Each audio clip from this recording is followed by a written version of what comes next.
Hi guys, welcome back to our channel Vivaishu Vlogs. I hope you all happy and healthy. హ్యాపీగా ఉంటేనే కదా హెల్దీగా ఉండేది. So be happy and stay healthy. So let's get into our topic. మన intro వీడియోలో మనం చెప్పుకున్నాం కదా, ఒక స్వీట్ అండ్ హెల్దీ రెసిపీతో మన ఛానల్ని స్టార్ట్ చేద్దామని చెప్పేసి అని అనుకున్నాం కదా. సో తమ్నెల్ చూస్తే మీకు అర్థమైపోయి ఉండొచ్చు ఆ రెసిపీ ఏంటి అని. Dry fruit laddu and without sugar. So అది ఎలా చేసుకోవాలి ఏంటి అని చెప్పేసి అని మనం వీడియోలోకి వెళ్ళిపోదాము. ముందుగా మనము డ్రై ఫ్రూట్స్ని లైట్గా క్రష్ చేసుకోవాలి. ఇలా ఎందుకంటే టోటల్గా అలానే ఉంచేస్తే పిల్లలకి తినడం కాస్త కష్టంగా ఉంటుంది కదా. సో ఇలా క్రష్ చేస్తే ఏంటంటే పిల్లలు కొంచెం ఈజీగా తినేస్తారు అని నేనైతే ఇలాగే చేస్తుంటాను. జనరల్గా డ్రై ఫ్రూట్స్ని తినడం అంటేనే పిల్లలు చాలా ఇబ్బంది పడతారు కదా. సో ఏదో ఒకటి చేసి వాళ్ళు తినడమే మనకు కావాలి కాబట్టి సో చిన్నపిల్లలు ఉన్న ప్రతి మదర్ ఇలాంటి సాహసాలు చేయాల్సిందే. సో ఇలా క్రష్ చేసుకున్న కాజుని అలా క్రష్ చేసుకున్న తర్వాత నెక్స్ట్ పిస్తా కూడా ఇలానే క్రష్ చేసుకోవాలి. నాకైతే ఈ క్రషర్ చాలా బాగా పనిచేస్తుందండి. చిన్నపిల్లలు ఏదైనా సరే అలాగే ఇస్తే తినలేరు కదా.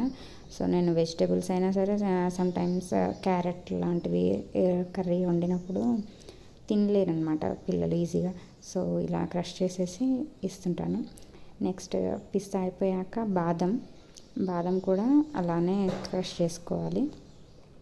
క్రష్ చేసుకున్న తర్వాత ప్యాన్లో లైట్గా గీ వేసుకొని డ్రై ఫ్రూట్స్ అన్నింటినీ కాజు, పిస్తా, బాదం ఇవన్నీ మనం క్రష్ చేసుకున్నాం కదా. సో లైట్గా గీ వేసుకొని 1 by 1 రోస్ట్ చేసుకోవాలి.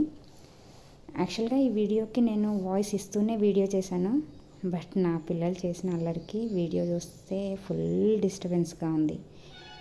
సో ఆడియో కట్ చేసి వాయిస్ ఇస్తూ ఇలా వీడియో చేశాను అనమాట.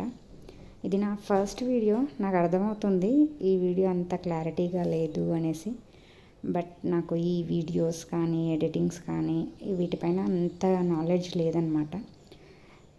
సో దిగితేనే కదా లోతు ఎంత ఉందో తెలిసేది. అందుకే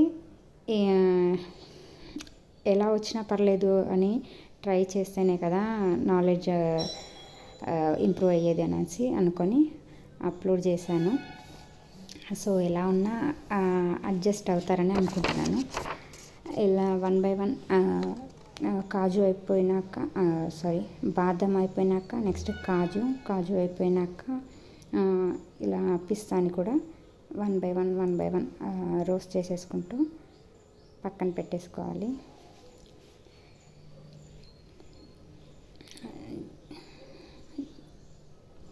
జనరల్గా కావాలి అంటే వాటిని డ్రై ఫ్రూట్స్ని అలాగైనా సరే వేసుకొని చేసుకోవచ్చు, బట్ నేనైతే ఇలా చేస్తుంటాను. ఇలా పిస్తా కూడా అయిపోయాక నెక్స్ట్ సారపప్పు అంటారు కదా, కర్బూజా గింజలు అనేసి. సో వాటిని కూడా కొన్ని తీసుకొని వాటిని కూడా గీలో లైట్గా రోస్ట్ చేసుకోవాలి. జనరల్గా అంత క్వాంటిటీ అన్నది నేనైతే ఎక్కువ చూడను, ఎందుకనంటే పిల్లల ఇష్టాన్ని బట్టి నేను చేస్తుంటాను అనమాట.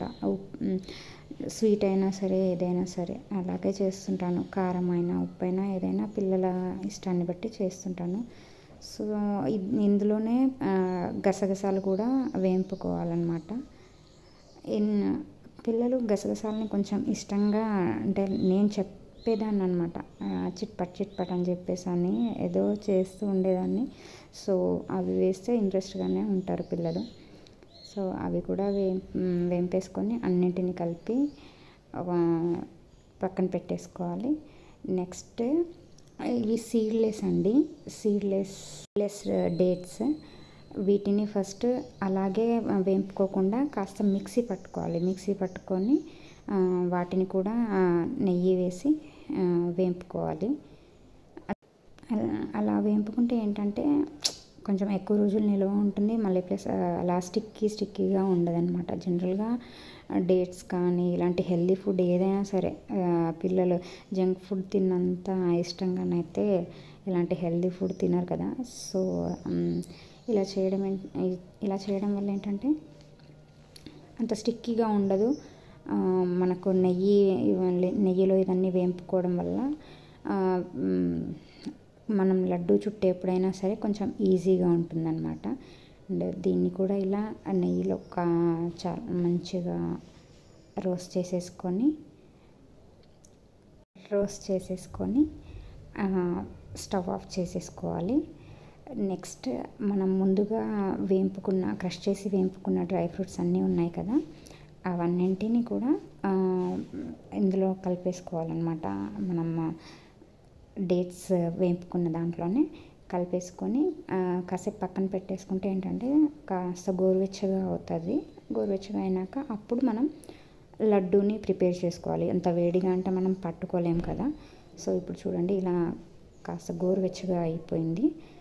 కాసేపు వెయిట్ చేశాక అలా గోరువెచ్చగా అయిన దాన్ని మనం చేతిలోకి మళ్ళీ స్పెషల్గా గీ అప్లై చేసుకోవాల్సిన పని ఏం లేదు. ఎందుకంటే మనం ఆల్రెడీ అందులో గీ అంత సఫిషియెంట్గా వేసేసి పెట్టాం కాబట్టి గీ మళ్ళీ సపరేట్గా మనం చేతిలోకి అప్లై చేసుకోవాల్సిన పని లేదు. సో అలా వీడియోలో చూపిస్తున్నట్టు లడ్డు చుట్టేసుకొని పక్కన పెట్టేసుకోండి. అది కాస్త పూర్తిగా చల్లారిన తర్వాత మనం ఎయిర్ టైట్ బాక్స్లో పెట్టేసుకుంటే 1 వీక్ వరకు ఉంటుంది. I hope you like my video. Thank you. Subscribe VY Show Vlogs. Do like, share and subscribe. Thank you.